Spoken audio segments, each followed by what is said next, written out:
But you would invite me round for dinner? Yeah. Oh, good. Just checking that. Now we've got matching black shirts. I expect your invitation to be following shortly. We've been friends for some time now, and we've got on pretty much very well since the first time we spoke on the phone. I remember you called me when I was having some work done on my house, and we had a bit of a chat, and I had to go to speak to the workmen. I came back and we chatted some more, and I remember I had a little drive then. I think we spoke for about well over an hour on our first... Almost 2 hours, I think it was. Shazia Hobbs and Mark Collette are friends. Who is Mark Collette? It's best that he describes himself. We don't need to. Who's this dude? That's Ian Stewart. He used to sing in a band called Screwdriver, but sadly he's dead now. Somebody cut his brake cable. Who do you reckon? Lefties or government, depending. Screwdriver was a white power punk rock band back in the day. Ian Stewart was the lead singer of the band. Here's a picture of Ian Stewart cuddling his Nazi flag in and amongst all of his Nazi paraphernalia. Here is another picture of Ian Stewart with his KKK friend. And the BNP seems to have got this bizarre negative reputation. Well, basically, the BNP is just like, what we say is like, vote for us, and we're like the voice of Britain, we're like the voice of working people like yourself. I mean, Mark clearly enjoyed being filmed, but I'd been aware for some time that there were things he'd say only when he thought the camera was off. As the match went on, he began to confide in me. This time, I decided to leave the camera running. we're like grains of sand on a beach, your soul is like a grain of sand, and there's certain grains of sand that aren't grains, they're rocks. I mean, does it have a starling or whatever, so it never gets swept away. And their souls are only kept alive by one thing, and that's other souls remembering them, other souls worshiping them. Hitler's still alive, Ray, so's Stalin, so's Churchill. Hitler will live on forever. I mean, maybe I will. Does Mark Collette like black and white people mixing? There were a couple of things that upset you last night, weren't there? Well, there were those two girls we were talking to. It's just you see a nice fit blonde bird getting off with a big black guy, you think, you stupid little white slut. That's what I think. It's like a fad, they think it's cool. To them it's an accessory, like a Gucci bag. I just think, you know, you brain dead white slag. But don't you think she just found him attractive? The particular one we're talking about was a particularly repugnant black, I thought. No, you know, you see, no, I failed to see what anyone could find attractive about him. I really do, it bemuses me. It really does bemuse me. Does Mark Collette think National Socialism was a good thing? A lot of Mark Collette's time is now spent shuttling around Yorkshire, visiting British National Party branches. It was on these long drives, when Mark believed the camera was off, that I'd been getting real insights into his beliefs. On one trip, he started talking about Hitler's Germany. National Socialism was the best solution for German people back in the 1930s. It's not the solution for British people in 2002.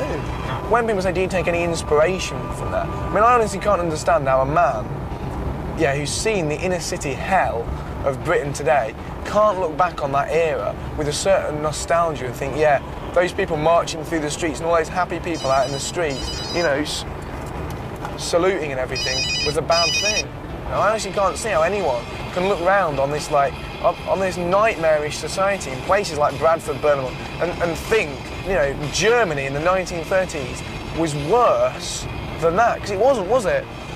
Bradford and Oldham have massive problems with their Muslim population. Nobody is downplaying the issues that are clearly visible to anyone with eyes wide open. Using the troubles of these towns to promote white supremacy is a dark path to go down. Our veterans fought Nazis. They didn't embrace National Socialism. So why should you? You know, honestly though, would you prefer your kid growing up in Oldham and Burnley or 1930s Germany? I mean, the thing is, a lot of people say that it was fine so long as you weren't Jewish then, in Germany in the 1930s. Yeah, well, you know, fair enough. But from my point of view, and it must be from your point of view, you know, it would be better for your child to grow up there, wouldn't it? Yeah. And we all know that the Jews had given the German people a bit of a whipping, and one of the thorns that people felt were in their sides. And look, I'm going to level with you. I'll never say this on camera, yeah? And you can say this to whoever you want, because it's true. The Jews have been thrown out of every country, including England. There's not a single European country the Jews have not been thrown out of. And let's face it, David, when it happens that many times, it's not just persecution. There's no smoke without fire. Why does Mark Collett like AIDS so much? Say that, like, black men are, what is it? It's like 60 times more likely to have AIDS than white men. Really? Their genes, by nature, are more sort of promiscuous. I mean, I remember at the time when AIDS first came out, my dad said it. He said at the time they should just have got the first couple of weeks with AIDS, drag them off, put a bullet in the head and just forgotten about it. But at the time it was like, oh no, you got to treat them as human beings. Blacks, drug users and gays all have it. So really, I've got no problem with AIDS. But I would call it a friendly disease. Does Mark Collett have any affection or sympathy for Adolf Hitler? But I could see little difference between Mark's repackaged BNP and the neo-Nazi NF. I knew there were at least Nazi sympathies within the BNP, and I had evidence on tape. For months I'd let Mark's views go unchallenged, knowing that a confrontation would jeopardise our relationship.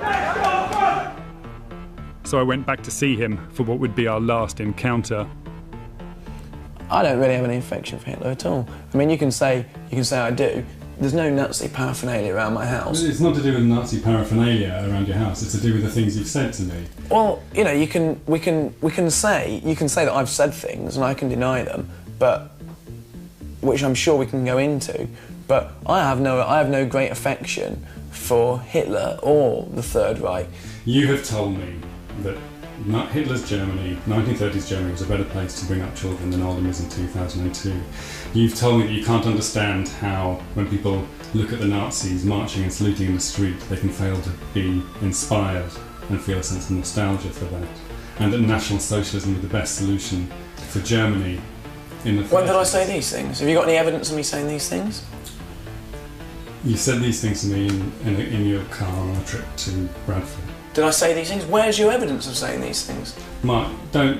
Where is your evidence of... Mark, why do you think I remember these things so well? Well, you can say anyone said things like this, but without evidence, how can we? Okay, if I had evidence of you having said that, would this change the conversation? If you had evidence of me saying that, then obviously I would have said it. Okay, Mark, you said it, and it was all recorded. Really? Yes. Well, can you leave my house, please? I don't know what to say. You've betrayed me. Can Mark Collett be honest about his beliefs? When Mark came back, he insisted I turn the camera off. Can you just turn it off for 5 minutes while I just say some things I've got to say to you? We talked for more than an hour. Eventually, he agreed to continue the interview. Start with the questions about... I'm going to answer all your questions honestly now. Are you? You want to... scrap... what was on that tape, yeah? The shock and everything. Let's scrap that and let's get on with it, answering this properly. Okay, well... Start with telling me about your affection for Nazi Germany then.